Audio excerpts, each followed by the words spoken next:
Hello friends, आज हम discuss करने वाले हैं लिमिटेशंस ऑफ न्यूटन्स लॉ, जो हमारी बीएससी फर्स्ट सेम फिजिक्स का टॉपिक है। तो चलिए स्टार्ट करते हैं। ठीक है, तो जो हमारी पहली लिमिटेशंस है वो क्या है, चलिए जानते हैं। According to Newton's first law, the force is an agent that produces change in motion and if F zero then a zero. Right, तो जो हमारा फर्स्ट लॉ है न्यूटन का, वो क्या कहता है कि जो फोर्स है हमारा, जो हमारा बल होता है, वो एक प्रकार का एजेंट होता है जो मोशन में चेंज को प्रोड्यूस करता है। ठीक है, अब कोई बॉडी यूनिफॉर्म मोशन कर रही है तो जब तक हम फोर्स नहीं लगाएंगे तो वो अपने मोशन को चेंज नहीं करेगी। जब फोर्स लग जाएगा तब उसके मोशन में चेंज आएगा। यही तो हमारा फर्स्ट लॉ कहता है। ठीक है, अगर हम फोर्स को जीरो कर देंगे, मतलब कोई एक्सटर्नल फोर्स हम अप्लाई ही नहीं करेंगे, तो हमारी जो एक्सेलरेशन है वो भी जीरो होगी। But this can happen only in inertial frames. मतलब जो न्यूटन का लॉ वैलिड होता है, ये जो एफ जीरो है, फिर ए जीरो, हमारा एक्सेलरेशन जीरो हो जाती है, ये सिर्फ और सिर्फ इनर्शियल फ्रेम में ही वैलिड होता है।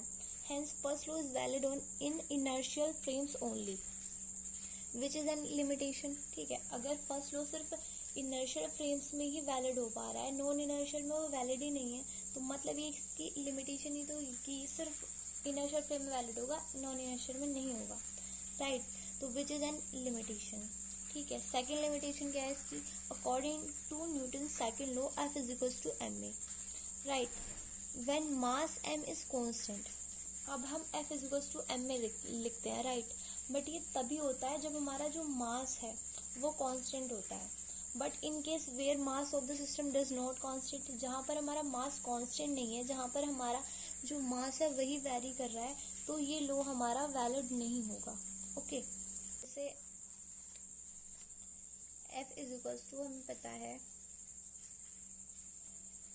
dp ओवर dt होता है। Right, change in linear momentum होता है। इसको हम क्या लिख सकते हैं, d over dt into m v. In case अगर हमारा m कांस्टेंट है, ठीक है, इफ हमारा m कांस्टेंट है तो हम m को बाहर लिख के कैसे लिख सकते हैं, m dv ओवर dt। ठीक है, तो m a आ जाएगा हमारा, तब F is equals to M a होगा। ठीक है, कांस्टेंट ही तो बाहर आता है। अगर हमारा मास भी वेरी करेगा तो मतलब D M over D T, M का अलग डेरिवेटिव होगा और वी का हमारा अलग डेरिवेटिव होगा, तो ये वाला जो हमारा एक्सप्रेशन है ये वैलिड नहीं करेगा। फॉर एग्जाम्पल, जैसे कोई रॉकेट होता है, जब हम रॉकेट को छोड़ते हैं तो क्या होता है, उसमें फ्यूल होती है प्लस उसका मास जो भी होता है। बट जैसे जैसे रॉकेट हमारा ऊपर जाता है तो उसकी जो फ्यूल होती है वो बर्न करने लगती है, मतलब उसका मास जैसे ही वो ऊपर जाता है डिक्रीज करने लगता है, मतलब वहां पर मास वेरी करता है। जैसे अभी चंद्रयान 3 का लॉन्च हुआ, जब हमने देखा कि रॉकेट जैसे जैसे ऊपर आ रहा था उसमें सेपरेशंस हो रहे थे, तो मतलब उसका मास क्या हो रहा था, डिक्रीज कर रहा था।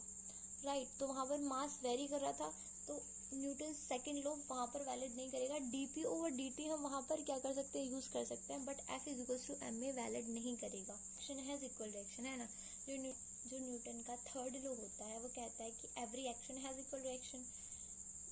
But if we talk about the atomic dimensions की बात करें, तो एटॉमिक डायमेंशन से क्या मतलब है, एक बहुत छोटा सा पार्टिकल। राइट, तो हम अगर उसके एक्शन और रिएक्शन की बात करें तो वहां पर हम उसका एक्शन फोर्स और रिएक्शन फोर्स मेजर ही नहीं कर सकते।